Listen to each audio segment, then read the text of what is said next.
তৃণমূলের সব পদ থেকে ইস্তফা দিলেন চন্দ্রিমা ভট্টাচার্য। রাজ্য সভাপতি পদ থেকে ইস্তফা চন্দ্রিমা ভট্টাচার্যের। ভোটে হারার পর রাজ্য সভাপতি চন্দ্রিমা। ব্যাংক অ্যাকাউন্টে সইয়ের অধিকার চন্দ্রিমাকে। ব্যাংক অ্যাকাউন্টে সই করার অধিকার ছাড়লেন চন্দ্রিমা। এবং তারপরে জোরালো গুঞ্জন, এবার কি নব তৃণমূলে চন্দ্রিমা ভট্টাচার্য? আগেই নব তৃণমূলে চন্দ্রিমার ছেলে সৌরভ। আমাদের সঙ্গে বিশ্বজিৎ রয়েছেন প্রতিনিধি সরাসরি। বিশ্বজিৎ, পরিষদীয় দল আগেই হাতছাড়া হয়েছে মমতা বন্দ্যোপাধ্যায় এবং ঘর বাঁচাতে তিনি নিজের কাছের লোকেদের দায়িত্ব দিয়েছেন, কিন্তু তারপরেও এই পদত্যাগের হিড়িক। তাহলে এবার কি দলের উপর থেকেও নিয়ন্ত্রণ হারায়? পুরনো দিনের সৈনিক একাধিক দায়িত্ব সামলেছেন মমতা বন্দ্যোপাধ্যায়ের টিমের হয়ে, মানে আজকে এই পরিস্থিতিতে কেন আসতে হলো? বললাম তো, আনুগত্য প্রশ্নের চিহ্নের মুখে থাকলে আর তারপরে বিশ্বাসযোগ্যতা প্রশ্ন চিহ্নের মুখে থাকলে আর কিছু বাঁচে না। আপনি কি অন্য কোনো সিদ্ধান্ত নেবেন, মানে অন্য কোনো শিবির বা শিবিরে? কালের যাত্রায় সবাইকে পা মেলাতে হয়, আমাকেও মেলাতে হবে। আপনি দেখুন, I don't know what is rebel and what is original. I do not know. I have not spoken about that. যদি মমতা বন্দ্যোপাধ্যায় তিনি যদি আপনাকে আবার ফোন করেন, তাহলে কি আপনি আবার ফিরবেন? সিদ্ধান্ত বদল করবেন? যদির ফদির কথা বলে লাভ নেই এখন। ঠিক আছে, একেবারে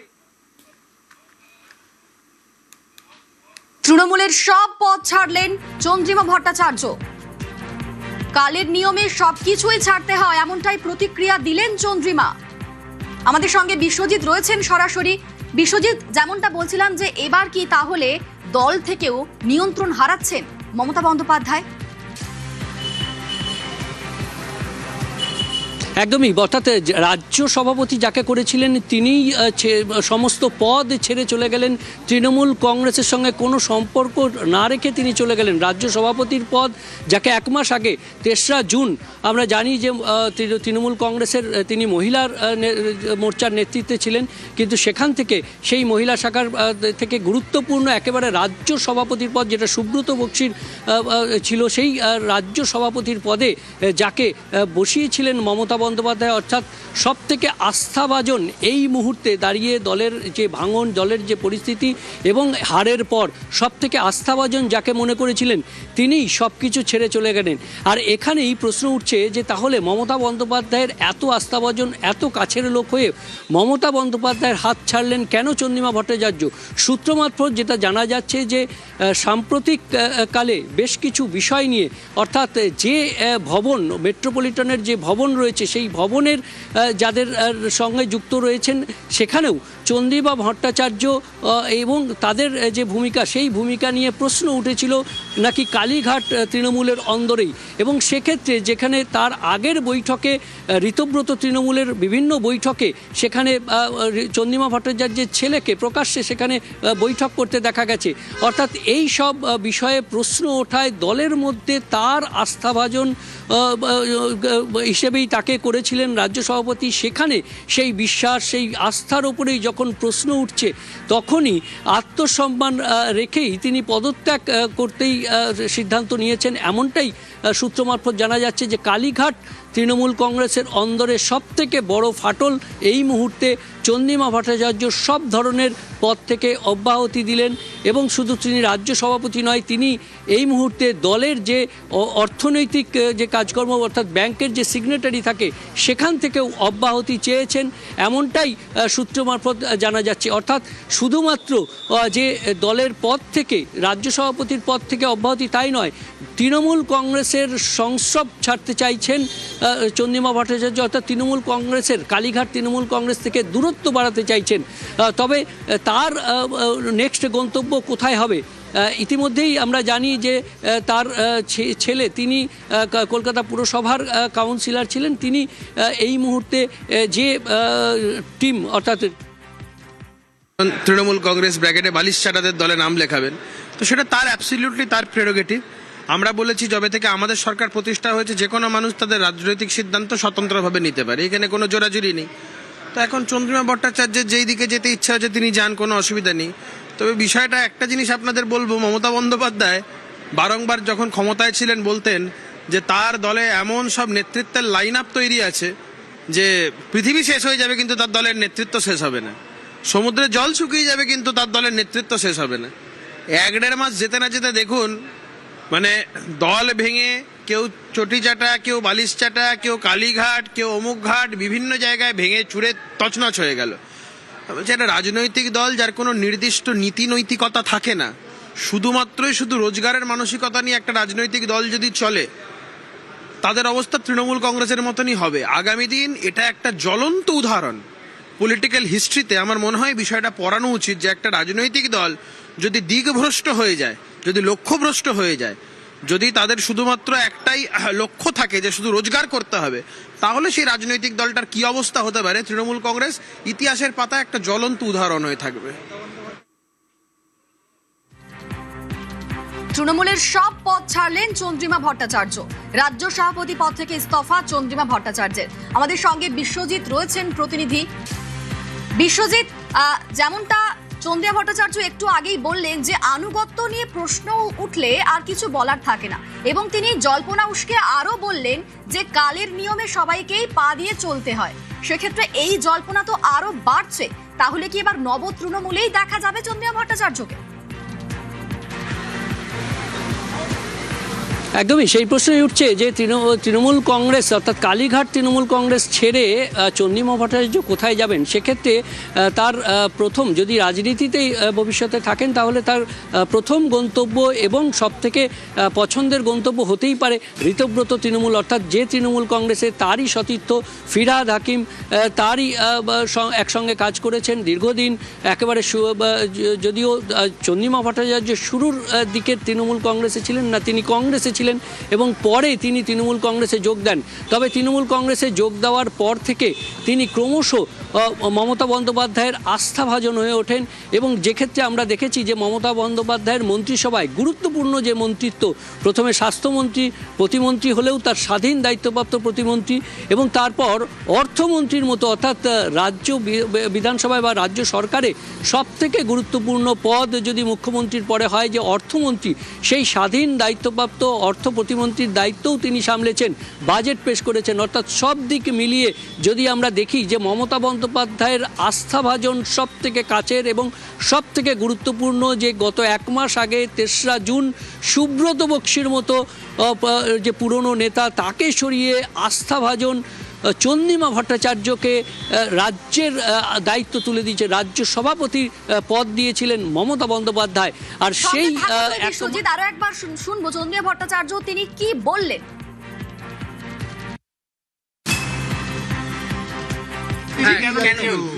আমার আনুগত্য প্রশ্নের চিহ্নের মুখে বলে আমার মনে হয়েছে, সেটা হয়তো আমার ব্যর্থতা, তাই এই। দিদি, আপনি চিঠিতে ফর্মার চিফ মিনিস্টার উল্লেখ করে একটা চিঠিটা দিয়েছেন। হ্যাঁ, তো ফর্মার চিফ মিনিস্টারকে ফর্মার চিফ মিনিস্টারই তো বলবো, তাই উল্লেখ করেছি। আপনি দিদি অনেক পুরনো দিনের সৈনিক, একাধিক দায়িত্ব সামলেছেন মমতা বন্দ্যোপাধ্যায়ের টিমের হয়ে, মানে আজকে এই পরিস্থিতিতে কেন আসতে হলো? আনুগত্য প্রশ্নের চিহ্নের মুখে থাকলে আর তারপরে বিশ্বাসযোগ্যতা প্রশ্ন চিহ্নের মুখে থাকলে আর কিছু বাঁচে না। আপনি কি অন্য কোনো সিদ্ধান্ত নেবেন, মানে অন্য কোনো শিবির বা শিবিরে? কালের যাত্রায় সবাইকে পা মেলাতে হয়, আমাকেও মেলাতে হবে। আপনি দেখুন,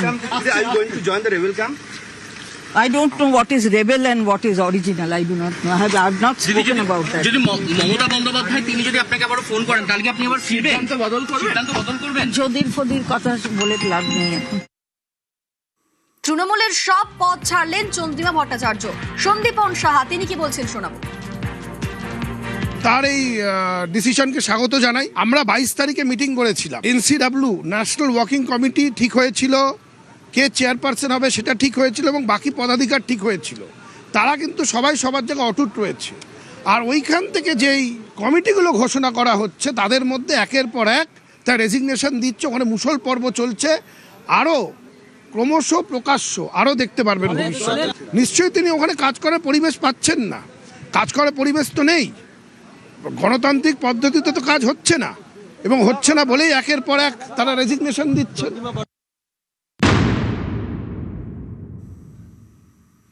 আর আজকেও তৃণমূল ভবন অর্থাৎ মেট্রোপলিটনের তৃণমূল ভবন, সেখানেও দেখা গেল নাটক। দুপুরে তালা খোলেন বাড়ির মালিক, কিছুক্ষণ পর ফের তৃণমূল ভবনে তালা। গতকাল সন্ধে একেবারে টান টান নাটক ছিল এই মেট্রোপলিটনে তৃণমূল ভবনে। তৃণমূল ভবন দখল করে নব তৃণমূল। তৃণমূল ভবনে মমতাহীন ব্যানার পরে তালাও দিয়ে দেন নব তৃণমূলের বিধায়করা।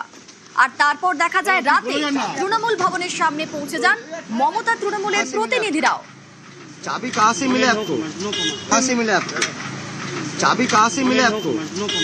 हाँ, आपको कौन भेजा है? আমি ঘর কাজ করছে এই পর্যন্ত। কি কাজ? चाबी कौन करे काज করছে? किसের কাজ? किसেर काज? একটু দাঁড়িয়ে দাদা কি বলো না। कहाँ से मिले आपको? चाबी कहाँ তৃণমূল से? ভবন কার? যখন এই নিয়ে দ্বন্দ্ব চলছে দুই পক্ষের মধ্যে, তখন আমরা দেখলাম ঠিক ঘড়ির কাঁটায় যখন 12টা বেজেছে, মালিক পক্ষ তাদের তরফে একজনকে পাঠানো হলো মূলত এখানে 4 নম্বর তলায় এবং 5 নম্বর তলায় এখানে অফিসিয়াল বা যে সমস্ত দরকারি কাজ সে সমস্ত দরকারি কাজ হতো, এবং তার নিচের তলাগুলোতে তৃণমূলের যে সমস্ত দলীয় কাজ সে সমস্ত দলীয় কাজ হতো। 4 নম্বর এবং 5 নম্বর তলায় বেশ কিছু রক্ষণাবেক্ষণের কাজ করতে হবে এমনটাই বলে দুজন কর্মী ভিতরে প্রবেশ করেন, এবং প্রায় ঘন্টাখানেক থাকার পর, ঘন্টা দেড়েক থাকার পর তারা বাইরে বেরিয়ে আসেন, এবং যে তালা খুলে দেওয়া হয়েছিল সেই তালা কিন্তু আবারও পড়ে গেল তৃণমূল ভবনে। এবং আমরা দেখতে পাচ্ছি এই মুহূর্তে তৃণমূল ভবনের যে গেট রয়েছে সেখানে দুটো তালা একেবারে জলজল করছে, এবং একদিকে মমতা বন্দ্যোপাধ্যায়ের তার পোস্টার রয়েছে তৃণমূল কংগ্রেসের লোগো দিয়ে, ঠিক তার অন্যদিকে ঋতব্রত বন্দ্যোপাধ্যায় তার পোস্টার রয়েছে এই তৃণমূল কংগ্রেস ভবনে। ক্যামেরায় কার্টনের সঙ্গে প্রীতি, নিউজ 18 বাংলা, কলকাতা। আর গতকাল ইএম বাইপাসে তৃণমূল ভবনে টান টান উত্তেজনা। সন্ধে 6টার কিছু পরেই তৃণমূল ভবনে যান নব তৃণমূলের ঋতব্রত, সন্দীপন, ববি, জাভেদ, আখরুজ্জামানরা। তৃণমূল ভবন খুলে নব তৃণমূল তারা বৈঠক করেন, এবং ভবন তাদেরই, এখান থেকেই নব তৃণমূলের কাজ হবে এমনটাই দাবি করেছিলেন আখরুজ্জামান।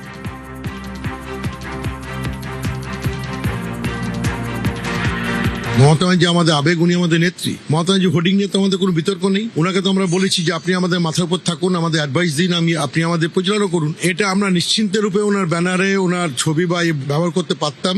একটা অংশ প্রশ্ন তুলছেন মমতা ব্যানার্জি, মনে হচ্ছে তাদেরই। আমরা বলেছি মমতা ব্যানার্জি তৃণমূলে আমাদের সকলেরই। এবার যদি আমরা মমতা ব্যানার্জির লোগো ব্যবহার করি, এবার মমতা ব্যানার্জি যদি আমাদের বলেন যে আমার লোগো, আমার ছবি, আমার কনসেন্ট ছাড়া কেন লাগানো, টেকনিক্যাল ব্যাপারে আমরা সেটাকে অ্যাভয়েড করেছি। মমতা ব্যানার্জি আমাদের নেত্রী, উনি আমাদের অ্যাডভাইসার, উনি আমাদের মাথার উপর থাকুন, এটা আমাদের কাম্য।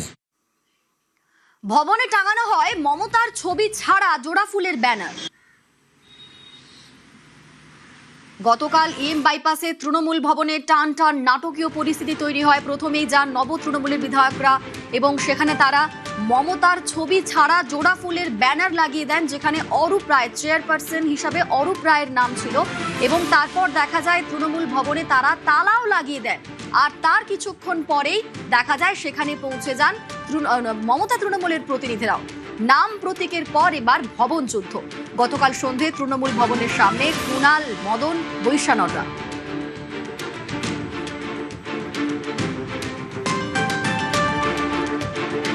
কারুর কারুর মনে হয়েছে দিনের আলোয় আসা যায় না, একটু রাতের অন্ধকার বা সন্ধ্যের পর এসে একটুখানি ওই সন্ধ্যের পর এসে যা যা করে সেরকম একটা কিছু ঘটিয়েছে। তো যেহেতু একটা বিবাদমান পরিস্থিতি আছে, তার আইনের দিকগুলো তো আমরা তো কোনো দায়িত্বজ্ঞানহীন আচরণ করতে পারি না। এটা তৃণমূল কংগ্রেসের পার্টি অফিস। আমাদের এই আচরণগুলোতে দলের যারা কর্মী সমর্থক তারা অত্যন্ত আহত হচ্ছেন এবং বিরক্ত হচ্ছেন, যারা নিজেদের এলাকায় ঢুকতে পারছেন না। তার বদলে বিজেপি বা পরোক্ষ সাপোর্ট নিয়ে কি করে তৃণমূলের ক্ষতি করা যায়, কি করে তৃণমূলের পিঠে ছুরি মারা যায়, আরে এইসব তো দলের মধ্যে যদি মতপার্থক্য থাকে সেগুলো সব মেটানোর অনেক সময় আছে। এখন কর্মীদের পাশে থাকার সময়।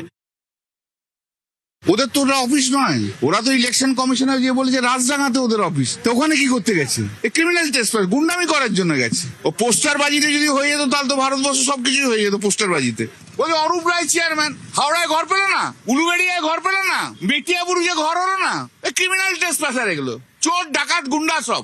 দিল্লি পর্যন্ত দৌড়তে হবে, আদালতেও দেখিয়ে দেবো, জনতার আদালতেও দেখিয়ে দেবো দুজনকে। এসব সব মার্ক্সবাদী কমিউনিস্ট বুদ্ধি আর কি ঋতুপদ ব্যানার্জি। সবচেয়ে বেশি যে ভোগ করে তার নাম হচ্ছে ববি হাকিম, সবচেয়ে বেশি যে নেমকারমি করে তার নাম ববি হাকিম। খেলা ওরা শুরু করেছে, শেষ আমরা দেখিয়ে দেবো।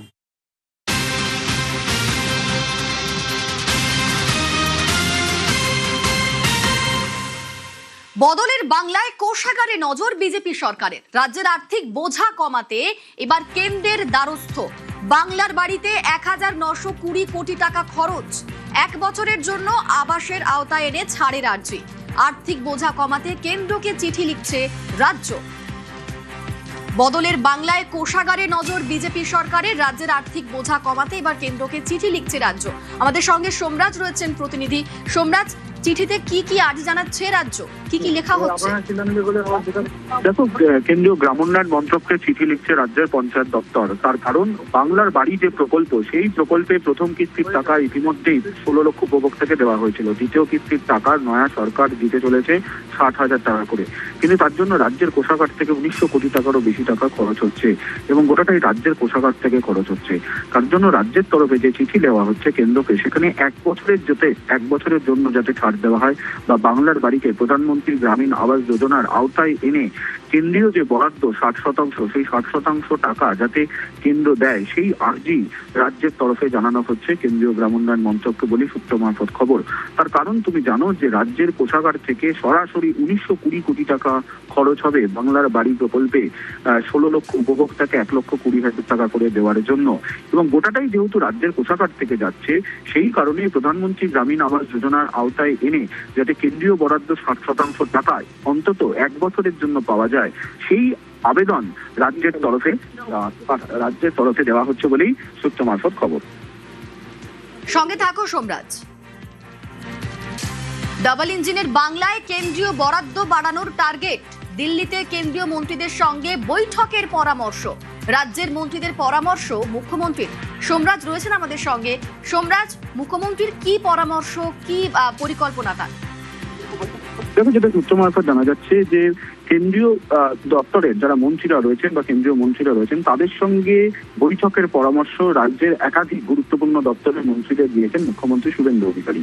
তার কারণ, তুমি জানো, খুব শীঘ্রই বাদল অধিবেশন শুরু হবে। সেই বাদল অধিবেশনে বিভিন্ন দপ্তরের কেন্দ্রীয় মন্ত্রীরা দিল্লিতে থাকবেন এবং রাজ্যের বিভিন্ন দপ্তরের মন্ত্রীরা যাতে কেন্দ্রীয় মন্ত্রীদের কাছে যান, বৈঠক করেন, কেন্দ্রীয় বরাদ্দ পাওয়ার বিষয়ে যাতে রাজ্যের মন্ত্রীরা সমন্বয় করেন, সেই পরামর্শ মুখ্যমন্ত্রী শুভেন্দু অধিকারী দিয়েছেন বলে সূত্র মারফত খবর। ইতিমধ্যেই কয়েকটি গুরুত্বপূর্ণ দপ্তরের মন্ত্রীকে ইতিমধ্যেই পরামর্শ মুখ্যমন্ত্রী শুভেন্দু অধিকারী দিয়েছেন। সূত্র মারফত জানা যাচ্ছে, মুখ্যমন্ত্রী বলেছেন যে ইতিমধ্যেই রাজ্য সরকারের তরফে চেষ্টা করা হচ্ছে কেন্দ্রীয় বরাদ্দ আনার, কিন্তু দপ্তরের মন্ত্রীদেরও উদ্যোগ নিতে হবে কেন্দ্রীয় বরাদ্দ আনতে। তার কারণ, ইতিমধ্যেই রাজ্য সরকারের তরফে একাধিক সামাজিক সুরক্ষামূলক প্রকল্প চালাতে হচ্ছে, অন্যদিকে পূর্বতন সরকারের লোন নেওয়ার ঋণ মেটাতে হচ্ছে নয়া সরকারকে। তাই সেক্ষেত্রে কেন্দ্রীয় বরাদ্দ এলে রাজ্যের সামাজিক সুরক্ষামূলক প্রকল্পগুলি চালাতে রাজ্য সরকারের সুবিধা হবে। আর সেই কারণেই রাজ্য সরকারের পাশাপাশি বিভিন্ন দপ্তরের মন্ত্রীরাও যাতে উদ্যোগ নেয়, বিভিন্ন দপ্তরে কেন্দ্রীয় মন্ত্রীদের সাথে দিল্লিতে গিয়ে যাতে বৈঠক করে, সেই পরামর্শ মুখ্যমন্ত্রী শুভেন্দু অধিকারী দিয়েছেন বলেই নবান্ন সূত্রে খবর। বেশ, ধন্যবাদ সোমরাজ।